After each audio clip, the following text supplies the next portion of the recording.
আসসালামু আলাইকুম, কেমন আছেন আপনারা? আলহামদুলিল্লাহ আপনাদের আমি ভালো আছি। আজকে রাইস কুকারে বিরিয়ানি রান্না করব গরুর মাংস দিয়ে।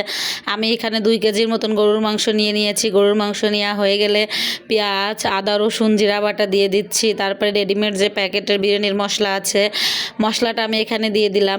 দিয়ে দেওয়ার পরে আমি এখন এর ভিতরে টক দই দিয়ে দিব। টক দইটা হাতে বানিয়ে নিয়েছি ঘরে। একটু দুধটা গরম করে একটু 2 পিস লেবু দিয়ে সুন্দর করে বানিয়ে নিয়েছি। আমি এখানে দারচিনি, তেজপাতা, লবঙ্গ দিয়ে দিচ্ছি। দিয়ে দেওয়া হয়ে গেলে আমি এখানে এখন লবণ অ্যাড করে দিব 1 চা চামচ। 1 চা চামচ লবণটা দেওয়া হয়ে গেলে এখানে আমি মরিচের গুঁড়া দিব 1 চা চামচ, ধনিয়ার গুঁড়া দিব।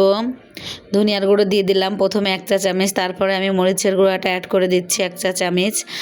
দিয়ে আমি এখন সোয়াবিন তেল দিব। সোয়াবিন তেলটা দিয়ে আমি সুন্দর করে মাখিয়ে নিব, হাতে কচলিয়ে ভালো করে আসলে সুন্দর করে মাখিয়ে নিয়ে তারপরে আমি বসিয়ে দিব রাইস কুকারে। একটু সামান্য দেখেন মাখানো হয়ে গেছে সুন্দর করে।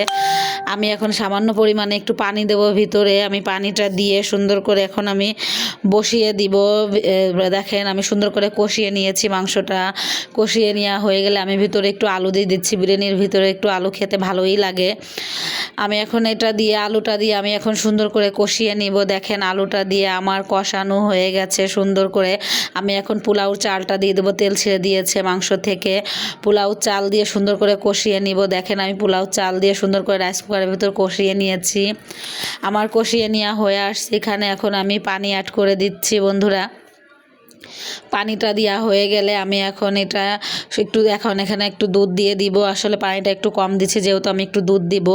দুধটা দেওয়া হয়ে গেলে এখন আমি একটু সুন্দর করে মিশিয়ে সমস্তগুলো নাড়াচাড়া দিয়ে সুন্দর করে ঢেকে দিব। ঢেকে দেওয়ার পরে জাল উঠে আসলে আমি সমস্ত উপকরণগুলো ভিতরে তারপরে দিব। দেখেন আমার 1 চামচ চিনি দিয়ে দিচ্ছি ভিতরে। আমি এখন কাঁচা মরিচ দিয়ে দিলাম।